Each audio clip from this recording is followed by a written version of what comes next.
Nossa aula de português, a gente vai usar o nosso livro Buriti. Então, separa o livro de vocês e abre na página 24. Hoje, a Pro vai ler para vocês um conto muito bacana, que é um conto de artimanha. O que é artimanha? Artimanha é enganar outra pessoa. E um conto é uma historinha curta, uma narrativa curta. Ela é escrita em prosa e baseada em uma situação rotineira, uma situação que pode acontecer. E um conto geralmente tem animais que falam. É uma característica do conto, animais que falam. Os personagens, eles são breves, né? Então tem poucos personagens e a história é bem curtinha. A linguagem é clara, dá para entender o texto. Então, você vai fazer a leitura deste texto e vai conseguir entender o texto. A esperteza do tatu. Hoje a Pro vai ler o texto para vocês e vocês vão fazer as outras páginas de interpretação.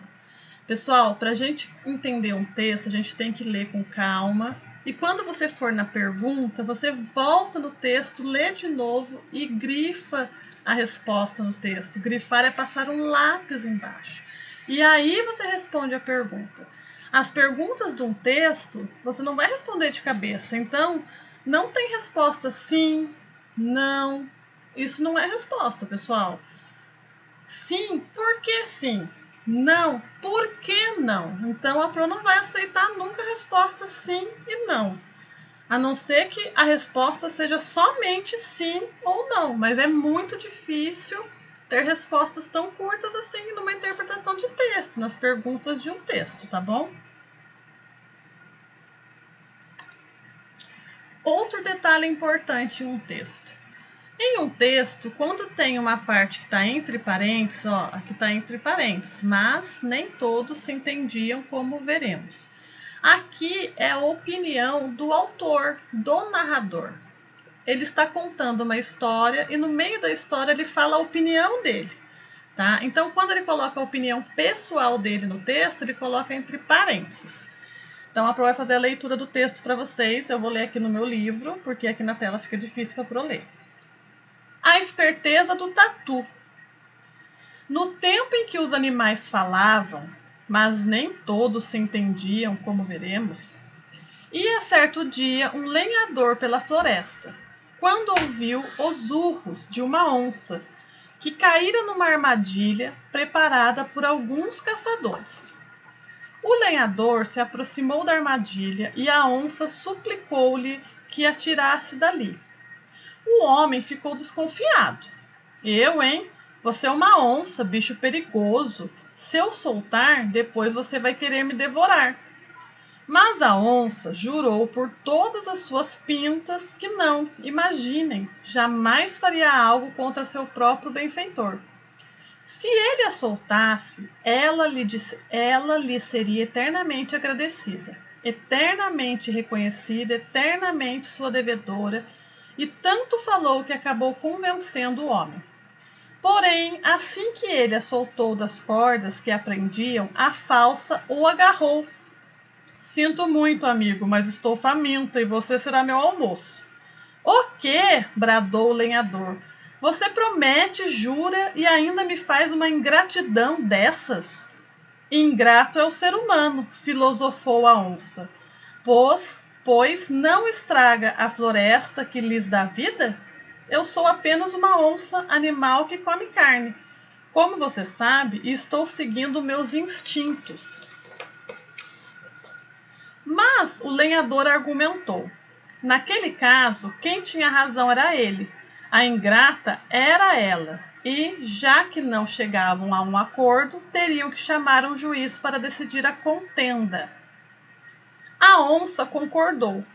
O primeiro a passar ali foi um tatu, logo chamado para intervir na questão e julgar as partes contrárias. O tatu ouviu os argumentos dos dois e depois decidiu.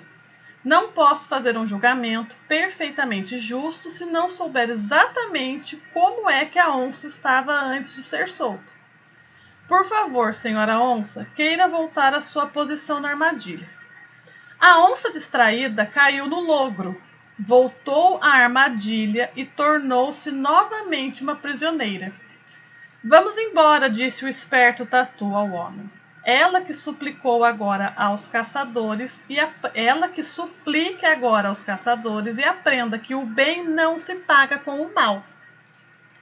Então o tatu, muito esperto, enganou a onça e prendeu ela de volta e os dois foram embora porque a onça foi sacana, né? E não cumpriu com a palavra dessa, pagou o bem com o mal e aí depois ficou presa de novo. Aí no texto tem algumas palavras diferentes que vocês não devem conhecer o significado. Deixa eu achar aqui.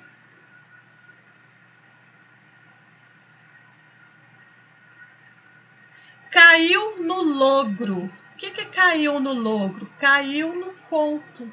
A onça caiu no conto do tatu, acreditou nela, então caiu na conversa, caiu no logro.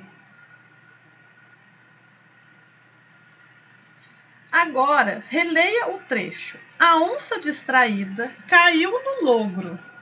Aqui, ó. Marque a alternativa que indica o significado da palavra logro. A habilidade para não se deixar enganar ou artifício ou manobra com que se engana ou ilude alguém. Então, aí é uma opção só. Depois, na página 26. Quem entrar no Meet, a gente vai fazer essa conversa aqui, ó, tá? Quando aconteceu essa história? Se você fosse o lenhador, soltaria a onça? Você acha que o leitor pode aprender algo com essa história? Explique. Então, essa história aconteceu quando? Quando você acha que aconteceu essa história? Tá falando no comecinho do texto. E se você fosse o lenhador, você soltaria a onça? Sim, não e por quê? Então aqui você pode responder sim ou não, porque é uma resposta pessoal. Mas por quê? Tá? Não vou aceitar só sim ou não.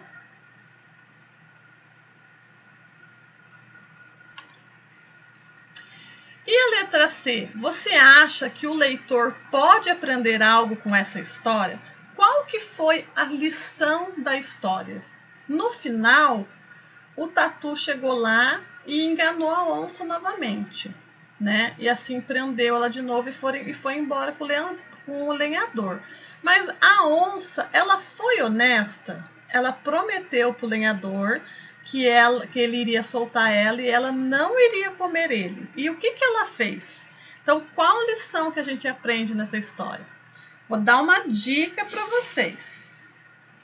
A lição tá lá na última linha do texto. Então, vai lá e acha qual lição que a gente aprende nessa história. Compreensão, fique sabendo. O conto de artimanha, também chamado de conto da esperteza, é uma história em que os personagens usam a esperteza para conseguir algo. São narrativas instigantes e com humor. Então, o conto é uma historinha dos bichinhos que falam, mas a história eles usam da esperteza. A onça tentou ser esperta, mas agiu na maldade, porque não cumpriu o trato. O tatu foi esperto e prendeu de novo a onça para o lenhador e ele não serem comidos. Então, ela foi esperta pelo lado positivo. A onça foi esperta do lado negativo. 2. Releia o início do conto.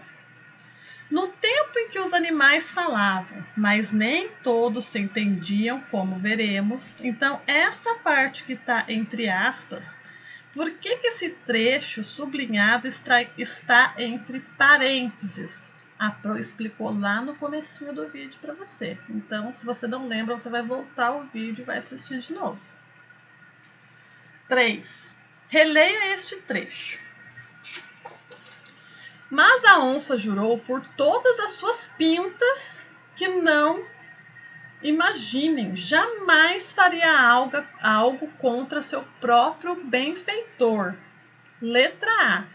Por que a onça jurou pelas suas pintas? Por que a onça jurou pelas pintas dela? O que você acha? A gente jura por algo que a gente acha importante e tem valor. Então, por que a onça jurou pelas pintas dela? B. Por que a palavra imaginem foi usada no trecho? Primeiro quadradinho. Cadê o B daqui? Porque a onça quer que o lenhador se imagine sendo devorado por ela, ou porque a onça quer demonstrar indignação com a ideia de fazer mal ao seu benfeitor, fazer mal à pessoa que fez o bem para ela. Página 27. A Pro tá olhando para cá porque a Pro tá vendo no livro, pessoal, porque aqui na imagem às vezes a Pro não consegue enxergar. Questão 4. Sublinhe a palavra desta fala da onça que demonstra ironia. Sinto muito, amigo, mas estou faminta e você será meu almoço. Ironia, a onça está sendo irônica, debochada. E aqui nesta frase, sinto muito, amigo, mas estou faminta e você será meu almoço, qual é a palavra que mostra que ela está sendo irônica? Né? Ela vai devorar a pessoa, mas ela chamou a pessoa de um nome que, se realmente fosse, ela não ia comer a pessoa. Então, qual palavra que mostra a ironia da onça? Aí você vai passar um risquinho embaixo. É uma palavra, hein, pessoal? Fique sabendo, no conto de Artimanha, aparecem dois tipos de personagem. O protagonista é o personagem principal da história. Nesses contos, as protagonistas são personagens aparentemente simplórios. Simplórios é simples, mas na verdade são espertos e sempre se saem bem no final. E o antagonista é o personagem que atua contra o protagonista. Esse personagem tenta levar vantagem sendo mais esperto, mas acaba sempre perdendo no final. Então, depois da explicação aqui, ó, número 5. Nesse conto, há duas personagens protagonistas e um antagonista. Quem são os protagonistas e quem o antagonista? Então, nesse nosso conto, tem três personagens. Tem a onça, o lenhador e o tatu. Desses três, quem são protagonistas, que são o principal, e quem são antagonistas? Presta bem atenção. Então, aqui você vai responder assim, ó. Protagonista, 2 pontos e o nome dos personagens. E antagonista, 2 pontos e o nome dos personagens. Letra B. Que personagem foi a mais esperta? Aí você responde aqui na frente, ó. Letra C. Qual foi a esperteza desse personagem? Então, aqui, qual personagem foi o mais esperto? Você vai responder. E por que ele foi o mais esperto? O que ele fez que foi esperto? D. Que outro personagem mostrou esperteza no conto? E qual foi a esperteza dele? Então, na letra C, ó, na letra B, que personagem foi o mais esperto? Você vai colocar o nome do personagem aqui, o tatu, o lenhador ou a onça. E a letra C, qual foi a esperteza desse personagem? Por que você acha que esse personagem foi mais esperto? Está escrito no texto, então você não vai colocar o que você acha da sua cabeça. Você vai olhar no texto e responder de acordo com o texto. Letra D, que outro personagem também mostrou esperteza? Aí você vai colocar o nome do personagem aqui. E qual foi a esperteza dele? 6. Relacione cada personagem à ação praticada na história. Então, aqui tem os personagens, tatu, onça e lenhador. E aqui a ação que cada um praticou. Você vai ligar a coluna em cada personagem. E página 28. Questão 7. Que argumentos a onça usou para justificar seu desejo de devorar o lenhador, mesmo após ele soltá-la da armadilha? A onça diz que iria comer ele porque ela justificou lá o porquê que ela ia comer ele. Então, volta no texto e lê. 8. Que argumento o lenhador usou para não ser devorado? Aí o lenhador falou para a onça que ela não podia devorar ele. Por que a onça não podia devorar ele? 9. Assinale a frase que demonstra a esperteza do tatu para convencer a onça a voltar para a armadilha. Quadradinho 1. O tatu ouviu com atenção a onça e o lenhador e falou com seriedade que a onça deveria voltar para o lugar onde ela estava. Ou o tatu não deu muita atenção à onça e ao lenhador e foi logo chegando a uma conclusão. Então, o que o tatu fez para convencer a onça a voltar para sua armadilha? 10. Qual é o desfecho da história? O que acontece no final da história? Aí você vai escrever aqui. De olho na linguagem. 11. Releia este trecho. A Pro tá aqui, ó. Se ele a soltasse, ela lhe seria eternamente agradecida, eternamente reconhecida, eternamente sua devedora. E tanto falou que acabou convencendo o homem. Letra A. Copia a palavra que se repete. Qual palavra que se repete nesse trechinho aqui? É uma palavrinha só. Aí você vai copiar aqui embaixo. Letra B. Qual foi a intenção do autor ao repetir essa palavra? Por que o autor usou essa palavra várias vezes aqui? O que ele quis dizer com essa palavra nesse texto, repetindo várias vezes essa palavra? O que você acha? Aí você escreve a resposta aqui. E acabou as nossas atividades de hoje. Então, faz com calma, faz com atenção. Não precisa correr porque não é uma disputa e a gente tem até o meio-dia. Tá com dúvida? Entra na sala online da Pro. Tá com dúvida? Chama a Pro no WhatsApp. Mas não entrega de qualquer jeito, porque entregar de qualquer jeito você não aprende a fazer, tá bom? Não precisa ter vergonha, a gente tá aqui para fazer junto, para acertar junto e para errar junto, tá? Beijos e aguardo as atividades de vocês.